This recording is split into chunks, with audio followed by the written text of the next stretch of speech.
नमस्कार विद्यार्थी मित्रांनो, आज आपण इयत्ता 5वी विषय मराठी पान नंबर 12 वरील नाम या घटकाचे उदाहरणासह स्पष्टीकरण पाहणार आहोत। मराठी व्याकरणामध्ये शब्दांच्या जाती 8 आहेत।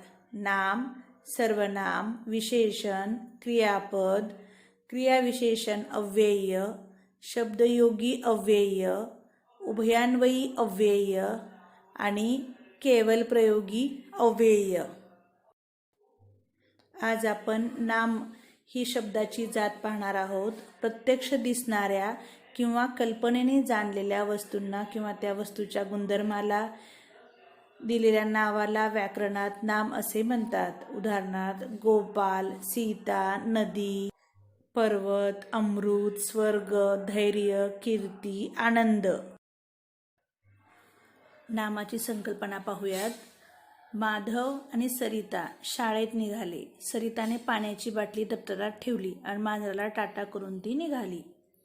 वरील उदाहरणात माधव, सरिता ही व्यक्तींची नावे आली आहेत। प्राणी हे द्रवाचे नाव आहे, तर बाटली, दप्तर ही वस्तूंची नावे आहेत। मांजर हे प्राण्याचे नाव आहे। या नावांना नाम म्हणतात। आपण वस्तू हा शब्द डोळ्याने दिसणाऱ्या, कल्पनेने जाणणाऱ्या पदार्थाला किंवा त्यांच्या गुणधर्मांना उद्देशून वापरतो। वस्तू या शब्दाच्या अर्थामध्ये सर्व प्रकारचे पदार्थ, प्राणी व त्यांच्या अंगी असणारे गुणधर्म, भावभावना यांचा अंतर्भाव होतो। खालील वाक्यातील अधोरेखित केलेली नामे वाचा व समजून घ्या। शब्बीर खाली बसला। यात शब्बीर हे नाम आहे। पाऊस कमी झाला। पाऊस हे यातील नाम आहे। तो शाळेत येऊन सुरवाडे गुरुजींना म्हणाला। शाळा आणि सुरवाडे गुरुजी ही दोन नामे या वाक्यात आली आहेत। पाकिटात पैसे नव्हते। पाकिट व पैसे ही दोन नामे या वाक्यात आली आहेत। मुले बागेतील फुले फळे जपू लागली। मुले, बाग व फुले फळे ही नामे या वाक्यात आली आहेत। कविता राऊतमुळे हर्सुलपाड्याला आनंद झाला। कविता हे नाम, राऊत हे आडनाव आणि हर्सुलपाडा हे गावाचं नाव, आनंद हे भाववाचक नाम या वाक्यामध्ये आले आहे। वरील प्रमाणे नामे वापरून 5 वाक्ये लिहा। 1. अनुष्का शाळेतून येताना मैत्रिणीच्या घरी जाते। या वाक्यात अनुष्का, शाळा, मैत्रीण, घर ही नामे आहेत। नंबर 2. सचिन वानखेडे मैदानावर क्रिकेट खेळतो। या वाक्यात सचिन, वानखेडे, मैदान व क्रिकेट ही नामे आली आहेत। नंबर 3. राणी बागेतून मोगऱ्याची फुले आणते। या वाक्यात राणी, बाग, मोगरा व फूल ही नामे आली आहेत। नंबर 4. आई स्वयंपाकघरात लिंबाचे लोणचे बनवते। या वाक्यात आई, स्वयंपाकघर, लिंबू, लोणचे इत्यादी नामे आली आहेत। नंबर 5. शिक्षक टेबलावरील खडू घेऊन फळ्यावर लिहू लागले। या वाक्यात शिक्षक, टेबल, खडू, फळा इत्यादी नामे आली आहेत।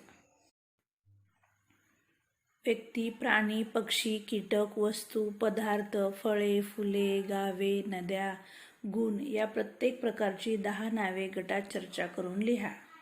उत्तर: व्यक्ती: रामराव, नेहरू, दादा, ताई, संगीता, कुंभार, गुरुजी, मित्र, आजोबा, तेंडुलकर।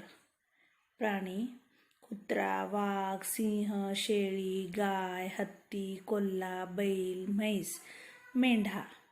पक्षी: कावळा, चिमणी, हंस, पेंग्विन, पोपट, बदक, कोंबडी, कोकिळा, मोर, घार। कीटक: मुंगी, झुरळ, डास, फुलपाखरू, कोळी, नाकतोडा, टोळ, माशी, मधमाशी, डोंगळा। वस्तू: पाटी, वही, चमचा, घड्याळ, तक्ता, पेन, चादर, घमेले, कात्री, बॅग। पदार्थ: चणे, जिलेबी, भात, लाडू, इडली, तूप, चपाती, मूग, मका, उसळ. फळे: आंबा, पेरू, काजू, फणस, संत्रे, सफरचंद, सीताफळ, केळे, अननस, मोसंबी. फुले: गुलाब, चाफा, चमेली, सूर्यफूल, कमळ, लिली, मोगरा, झेंडू, सदाफुली, शेवंती. गावे: सांगोला, सांगली, जत, इचलकरंजी, कोल्हापूर, खामगाव, रामपूर, खेड, हर्सूल, सावरपाडा. नद्या: कृष्णा, कोयना, गोदावरी, नर्मदा, गंगा, यमुना, सावित्री, वाशिष्ठी, काजळी, तापी. गुण: प्रामाणिकपणा, चपळता, हुशारी, मूर्खपणा, नम्रता, शौर्य, सौंदर्य, लबाडी, लुच्चेगिरी, मोठेपणा.